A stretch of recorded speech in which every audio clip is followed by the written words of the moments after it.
बिजली कंपनी के managing director क्षितिज दीक्षित मुरैना पहुंचे। इस दौरान उन्होंने महाप्रबंधक मुरैना कार्यालय में सभी अधिकारियों के साथ बैठक ली, जिसमें रिकवरी को बढ़ाने के निर्देश दिए। वहीं जो बकायेदार हैं उनके कनेक्शन विच्छेद करने की बात कही। इसके बाद एमडी क्षितिज दीक्षित पूरे अमले के साथ आकस्मिक निरीक्षण के लिए बाजारों में पहुँच गए। उन्होंने पहले गांधी कॉलोनी की शर्मा गली में एक बकायेदार के घर पहुँचे। यहाँ भरोसी राम पाराशर के घर पहुँचे, जिन पर 4,95,000 रुपये का बिल बकाया है। इनके कनेक्शन की स्थिति देखी और अधिकारियों को सर्विस लाइन निकालने के निर्देश दिए। इसके बाद जिला अस्पताल के सामने लक्ष्मी नारायण की दुकान पर पहुंचे, जहां 8,60,000 रुपये का बिल बकाया था। इसके बाद बगल से ही पॉपुलर मेडिकल स्टोर पर गए, जिस पर 6,87,000 रुपये का बिल बकाया था, जहां उन्होंने संबंधित उपभोक्ताओं से बिल जमा न करने की स्थिति जानी। वहीं अधिकारियों को केस बनाकर कुर्की जैसी कार्रवाई करने के निर्देश दिए। इसके बाद एमडी माल गोदाम रोड पर ऑयल मिल पर पहुंचे, जहां दिलीप गांगिल के नाम से कनेक्शन था। यहां 4,21,000 रुपये का बिल बकाया था। घर से कोई नहीं निकला, जिस पर अधिकारियों को सख्त निर्देश देकर वह चले गए। इस दौरान महाप्रबंधक BS दांगी भी उनके साथ रहे। क्या नाम है पर आपका और क्या निरीक्षण किया गया है किस संबंध? मेरा नाम क्षितिज है। मैं अभी मध्य क्षेत्र विद्युत वितरण कंपनी के मैनेजिंग डायरेक्टर के रूप में पदस्थ हूँ। बिजली का रिव्यू लेने आया था, तो कुछ रैंडम कनेक्शंस हम लोगों ने चेक किए थे जिन पे बिजली बिल बकाया है, उन पे कार्रवाई क्या हुई है, क्या स्टेटस है उनका, तो वो चेक करने आए।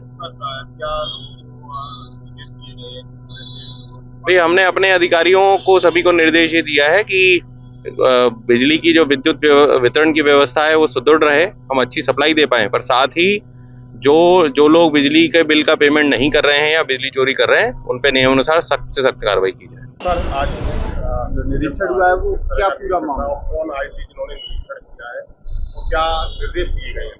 ये एमडी सर थे, उन्होंने निर्देश दिए हैं कि जो एक तो सप्लाई व्यवस्था ठीक करने के लिए, दूसरी जो बकायादार हैं उनका प्रभावी डिस्कनेक्शन हो, इसके उन्होंने निर्देश दिए। कितने घरों को निरीक्षण किया है? तीन घरों, तीन दुकानों को। क्या पूरा निरीक्षण में सामने आया? कनेक्शन कटे हुए थे, बट वो चोरी मतलब उपयोग कर रहे थे बिजली का। कितने कनेक्शन अभी तक काटे गए हैं और कितना लोगों पर अभी बकाया है?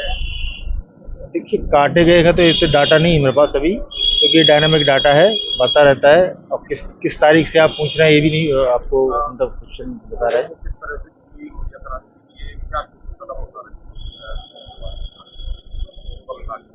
नहीं, बिजली का तो हम मेंटेनेंस भी कर रहे हैं ताकि सुगमता से बिजली मिले लोगों को, और जो बकायादार हैं उनके डिस्कनेक्शन भी कर रहे हैं। इस कार्रवाई चल रही है। जो बकायादार अभी बिल नहीं भर रहे हैं, क्या उनके साथ बिल्कुल सख्त कार्रवाई की जाएगी। मुरैना से देवेंद्र सिंह राजपूत की ये रिपोर्ट। जयराम जी, किशन काका, राम राम भाई, राम राम। क्या दोनों भाई बैठ के क्या हिसाब लगा रहे हो? ऊटी लहसुन के भाव आ गए क्या? अरे नहीं रे दादा, ये अपना रमेश नया मकान बनाने के लिए लोन ले रहा है। हिसाब किया तो पता चला कि लोन का पैसा तो ईंट और रेती में ही पूरा हो जाएगा। और अभी तो सीमेंट लानी है, सलिया लाना है, और तो ठेकेदार को भी पैसे देने हैं। मेरे तो कुछ समझ में ही नहीं आ रहा कि कैसे बनेगा मेरा नया मकान। अरे किशन काका, कहाँ इन रेत, सीमेंट और लाल ईंटों के चक्कर में पड़ रहे हो? मेरी बात मानो तो अपने घर को बाबजी AAC ब्लॉक से बनवाओ। इसमें ना सीमेंट और रेत की जरूरत होती है, ना ही तराई करने की झंझट। और लाल ईंटों के मुकाबले आपका मकान काफी तेजी से बनकर तैयार हो जाएगा। इससे आपके पैसे तो बचेंगे ही, साथ ही मजबूती ऐसी कि सालों साल देखने की जरूरत नहीं। और इससे आप अपना मकान ही नहीं, कुएं और खेत की बाउंड्री वॉल भी बनवा सकते हो, जिससे रोजड़ों की समस्या भी खत्म हो जाएगी। वाह भाई, ये तो कमाल की चीज है। फिर तो मैं अपना घर बाबजी ब्लॉक से ही बनवाऊंगा। और मैं अपने खेत की बाउंड्री वाल। ज्यादा जानकारी के लिए स्क्रीन पर दिए गए नंबर पर अभी कॉल करें।